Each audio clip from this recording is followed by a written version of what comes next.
is, do we want it or not? Do we want to face the evils, the trials, the afflictions, the sufferings, the absurdities of our life? Do we want to face them, and do we want to face them as Christ has shown us that we must if we are going to be creatures made in God's image? Do we want it? Now, you can say, well, of course we want it. See? But I think it's worthwhile asking still the question, do we really want it? Because if we really want it, then we have to be ready to pay the price. And my hunch is that part of our problem is we don't really want it. Or we want it only up to a point. Or we want it only on our terms. All of which really means we don't really want it. We don't really want it. And that's why Jesus said so many times, what do you want? I'll just give you an example. Last year I was preaching in a church in Chicago, outside Chicago, and something slipped into my sermon that I had no intention to say. Sometimes that happens. You hope it's the Holy Spirit and not the devil or your own ego.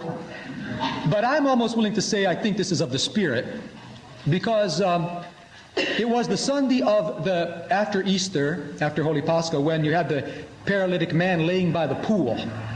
And it says in the Gospel he's laying there 38 years and waiting for someone to come who could heal him. As it says in the Scripture, put him into the water. And Jesus comes to him and says to him, do you want to be healed?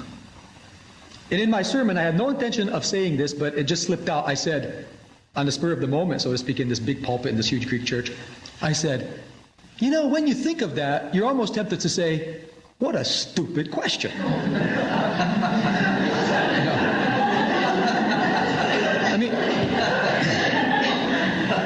You're almost tempted to say, no, I'm lying here for, suntan.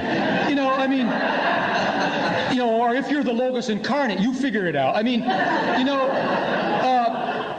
But you could get real led into temptation by such a kind of a question. It seems at first glance to be very stupid. But there's very important that Christ says to him, do you want to be healed? For a very simple reason. Many of us don't want to be healed. We don't. To be healed means a whole lot of things.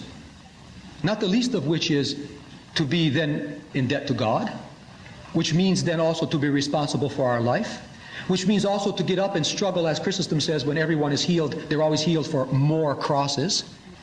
So he asked this fellow, do you want to be healed? Meaning, do you want to stand up, take your life, be responsible, go on? And it can even very well be, if you want to create a scenario, that guy really maybe didn't want to be healed. He wanted to lay there, everybody pity him, didn't have to do anything, could feel sorry for himself, could blame the whole world, curse at God, and so on. And quote unquote, very happy, to be sick. Now there's a lot of us who are real happy with our sicknesses. And those sicknesses could be greed. Those sicknesses could be a whole lot of things that don't look like sicknesses on the surface, but they are. And we just prefer to be nuts and sick rather than sane and in our right mind and with God. Because when you are sane and in your right mind with God, then you must be co-crucified in love for your neighbor. And so it isn't always the case that a person wants to be healed. So it makes a very important question today for us. Do we want to be healed?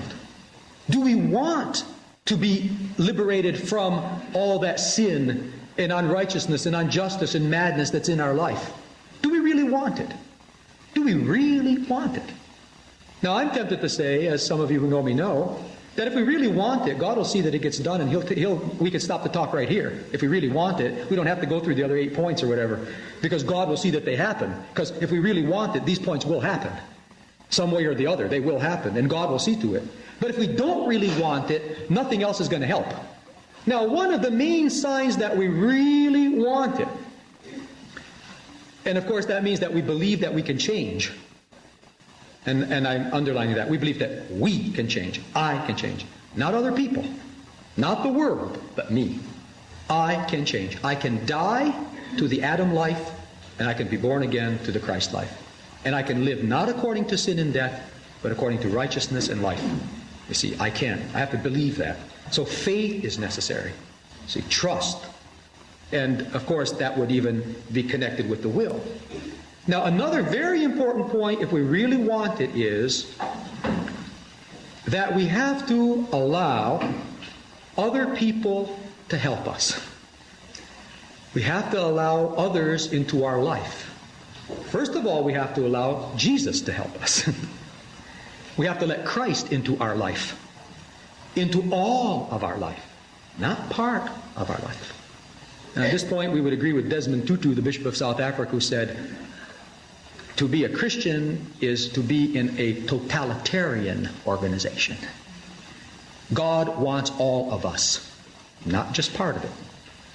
And therefore, if we allow Christ into our existence, God into our existence, and that means then the people that Christ sends to us, Christ's servants, Christ's ministers, and these can be friends and priests and whatever, but I think it's really important that we realize if we want to take up our cross, we cannot do it alone.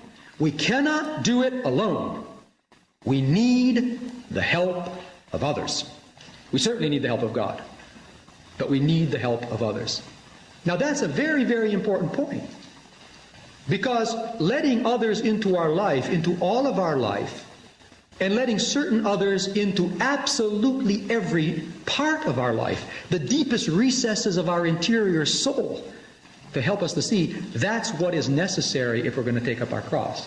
And I would say that if we're not willing to do that, that means we're not really willing to take up our cross. Now, why do we have to do that?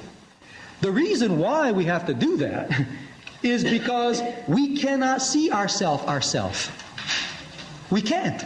That's part of being in this world. There's a saying of the Desert Fathers, he who chooses himself as a spiritual director has chosen a fool and a blind man. We must share our thoughts, our feelings, our insights, our wounds, our hurts, our griefs with someone else. We have to want to do that. We have to be willing to do that. And unless we're willing to do it, it doesn't work. Especially for Americans and certain types of Americans, this is a very difficult part of the whole story. Because we are always taught, I can do it myself, I don't need the help of anybody else, I'm supposed to be strong, I'm supposed to handle things myself, and I don't need somehow other people. Well, that's just from the devil. It's just from the devil. Because we are members one of another, whether we like it or not, in sin and in righteousness. We belong to one another. And if we try to live like an island, we destroy reality itself. It just cannot happen. Letting others in, getting help, is also important if we kind of switch it around. We must be willing to help others to want to do it and to be able to do it. Why? Because a lot of people, many people I've learned in my life by now, it's not that they don't want this. Probably with some part of them they do. But they're scared to death of it. Scared to death. Because they've gotten used to the way they are. They have an inkling that this whole thing, we're talking about a totalitarian life and death thing. And what that means is that if I'm going to do this seriously, I have to give up my life totally. And we don't want to do that. We want to hang on a little bit. See, we want to hold on to something. Also, people are afraid because they don't know what's going to happen. How do I know that if I am willing to die to myself and give myself into the hands of others and go through these steps how do I know if it's going to work? Now, sometimes people need help because the pain and the agony and the wounds in them are so deep that they are incapable of admitting them by themselves. They're not only afraid to admit them, they don't even know that they're there. At least in their conscious mind. The subconscious knows that's why they're being driven crazy, and that's why they're doing the nutsy things they're doing. And they know they're being driven around by some other power in them, but they don't know what it is and what the cause of it is. And they're afraid even to take a look at it. Why are they afraid to take a look at it? Millions of reasons. One, because then they have to face it, they have to do something about it, they have to take responsibility, but also because it just might be too painful. For example, suppose one of my crosses is that I have been abused by my parents, let's say sexually. You think that's an easy thing to admit? Especially if you've come to church all your life and we're told you're to honor your father and your mother. And you don't want to admit even that your father did this to you. But he did. And it's real. And you're not going to be healed until you admit it. And what he did could be anything. It could be rejection. It could be he himself might have been a troubled person. He might have himself been emotionally deprived or only half there emotionally or physically or whatever. He himself might have been caught up in greed or covetousness or working for his family so he never was available to you. And you don't want to remember that. You don't want to think of that. But that's what's bothering you. That's what's killing you. Now, unless we have other people that could help us and say, it's okay. Don't be afraid. I'll hold your hand. I'll be with you. You know, I found myself as a priest saying to people about 100 times, you're not going to die. You're going to have to die, but you're not going to die. That's the whole point. And this kind of dying is going to make you come alive. Exactly. Because you've got to die to the delusional false self that isn't really you, that you may not even know is even there because it's covered up with so much repression, suppression, delusion, fake images, lies that people put upon you. And the prophet Jeremiah says the heart of a person is deep and desperately corrupt.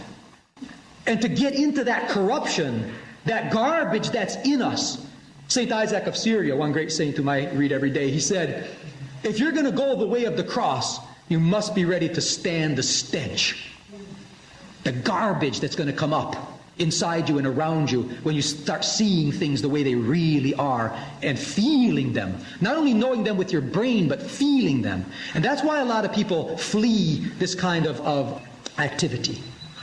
It's just too painful. It's just too sad. It may be that there's like generations of grief in there that's going to have to come out and be wept over. It's going to be like lancing a boil that's got to come out. And you'd rather live with the pain of the boil than lance it, especially if you don't know what's going to come out and you're scared to death in your subconscious what you're going to discover. But unless you go in there, you're not going to discover it. And unless you let Christ in there, you're not going to discover it. And so many people need help to let love in, to let healing power in. And they need help even to be able to admit that they're sick. How many people say, nothing wrong with me? Alcoholics, for example. You know, I've known alcoholics. I show them their wife's bruises. That's not me. What are you saying that for? What the heck is this? I'm in church every Sunday, Father. You know that. I say, yeah, it's true. What good did it do you? You may even have used that to cover over your sickness. And by the way, many people use religion to cover over their sickness. Exactly not to come to terms with what's really going on. They think they go to church, they'll say some few prayers, and then they don't have to face it. Well, you got to face it. And by the way, that's why one of the saints, Theophan the Recluse, said, that's why many people who get very religious become worse instead of better. They're more nuts, more crazy, more evil than they were even before they came and got involved in church. Why? Because they're going through all the motions, they're hearing all the words, they're going to Holy Communion, but they're not allowing love and light into the deepest part of their being to be healed. And so what's happening is that light and that love is actually, like St. Gregory Theologian, he said, that light can come in and cause greater harm if a person is not using the light to be healed. It'll exacerbate the wound.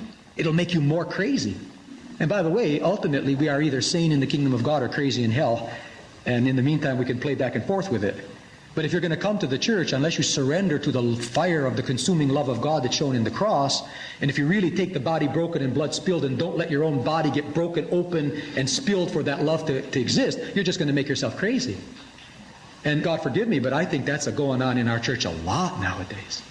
When you hear the evils that go on in our churches, how people hate each other, how the church isn't anything near to be what it's supposed to be, what's the answer? The only answer is because we don't want the cross. We don't want God. We don't want the love of God. But we keep all the other things and become more and more crazy as days go by. More and more evil. More and more, wild. Or more and more kind of, how can you say, to use classic expression, deluded. Deluded. It's not nice at all. And the minute someone says, hey, it ain't nice, they say, oh, negative person. Wants to be Jeremiah the prophet or something, But it's madness. It's madness. Just look at reality. Now, because this is the first point, we have to want, with the help of others, with faith in God, to admit the realities of our life. There is no taking up the cross which is not in the first step an admission of the realities of our life. We have to want to say, this is how things are. and overcome the denials and the delusions and the repressions and the suppressions of facts of our life that we are not willing to admit, to see, and to do something about. This means then that we have to allow ourselves to feel these things, to be in touch with them. You know, there's a jargon now today, is being in touch with your feelings. There's many of us who have allowed ourselves to admit certain things with our brain, but have not allowed ourselves to feel them on the level of our gut. And that's why we're torn apart and cannot behave properly. And that's why we mess up the lives of our children and everybody around us. Because we haven't come to terms on the emotional level with our life. And we don't only have brains, we have feelings. We don't only have thoughts, we have emotions. And we are made up of a total existence. And so we have to not only become intellectually in terms with our life, that my father was an alcoholic and beat up my mother every Easter, but I have to come to terms with that on the emotional level as well, and mourn it out and forgive it. And I can't forgive it until I first admit it. But if I'm not willing to admit it, I can't forgive it. And if I really admit it, I've got to admit it with my emotional level as well as my intellectual level. And I can't keep pacifying it or cosmetizing it by coming to church and lighting candles. To quote Karl Marx, like opium from the people, keep me in my delusion and don't allow me to get into reality. So the cross is reality itself. So we must get into the reality of our life, and we need other people's help for that. We certainly need some kind of pastoral care, some friends to help us. Family would be the best, but the family is the biggest place for delusion going. Some people would say, even your family won't tell you. But if your family doesn't tell you, who will? Thank God for families. That's why when families are dysfunctional and delusional, there's almost no hope, because you've got a system of delusion. But there should be friends or family or somebody who would help us to see reality. We may need counseling. We may need somebody with professional skills that can help us to get through our repressions and our blocks and our denials to get into reality. Some of us may need certain groups like AA or OA or ACOA or 12-step programs or something that will help us to see what's going on in our life. And if I might make just here a personal comment, I don't know if it's working, but I use all four.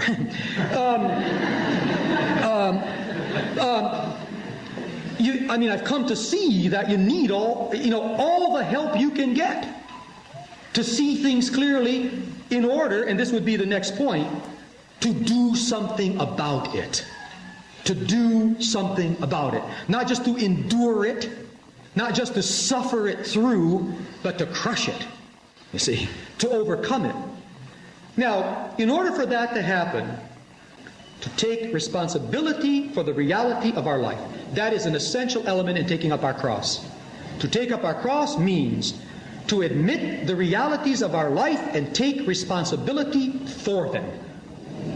Now, that means, and this is very Christian, very Jesus-y, that means taking responsibility also for those horrible things in our life that are not solely or merely our own fault. In other words, take responsibility for the other, and take responsibility for what has been done to us by the other, and to take responsibility how we have reacted, very often not very Christianly, to the evils that the other has done to us. So this responsibility is very important. We have to come to the point where we don't live in function of other people's opinions, either flattery or cursing or praise or blame. You stop blaming others, even if they have sinned against you magnificently. You stop blaming them and you say, Father, forgive them. They know not what they did. Like my mother used to say, Father, forgive them, they don't know no better. I tried to convince her, Ma, that ain't the way he said it, but it was okay. But we must forgive. We cannot live in function of other people's evil. And by the way, some of us take great delight in that. We build our life in what they call the victim syndrome. And so there is a sense in which we accept our own life for what it was and take responsibility for it all. And that's where the free will comes in. We cannot choose what we have. We cannot choose our crosses. But we can choose to take them up. Or we can choose to deny them. We can choose to take them up and expiate the evil, or we can choose to let it go on. And that's the only place where the choice is. And most of us are born incredibly passionate in one way or the other. Food, sex, all this kind of stuff, homosexual orientation and so on. All that comes from fallenness. It's not in our choice whether to have it or not, but it is within our choice what we're going to do about it. And that is especially important, it seems to me, in the inheritance in our families. My daughter Catherine used to wear a badge that said, "It's my father's fault."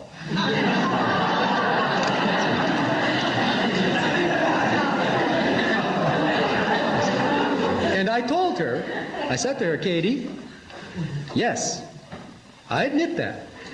But it's your fault what you do about it. And if you're smart enough to put that badge on, then it's no longer an excuse. It's no longer an excuse. You can expiate even my sins if you want to. You can heal me by healing yourself if you want to, or at least contribute to my healing." In other words, there is a moment of responsibility where you don't blame, you overcome the victim syndrome, and then also taking responsibility for oneself means that we do not make our life depend on anything that anyone else does or says. In other words, we don't say, "When my mother finally changes, I'll be okay. When my kid finally does this, then everything will be all right." That's from the devil. That is from the devil. Until we finally get a good priest, it's from the devil. You get the priest you deserve, you see, and so on. So, that's an old Russian saying, by the way. But God's hands are in it all.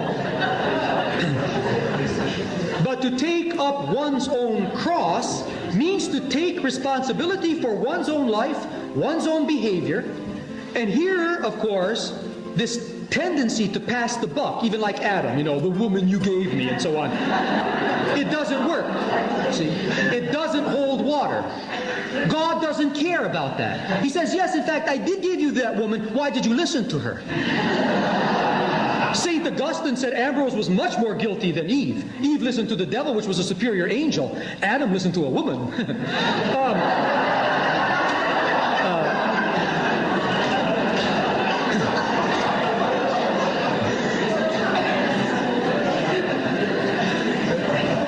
But taking responsibility for our life and not in function of other people at all. And we'll break in there with Part 3 of Father Thomas Hopko's series, The Word of the Cross. This series is available on CD from St. Vladimir Seminary Press. Their website is svspress.com.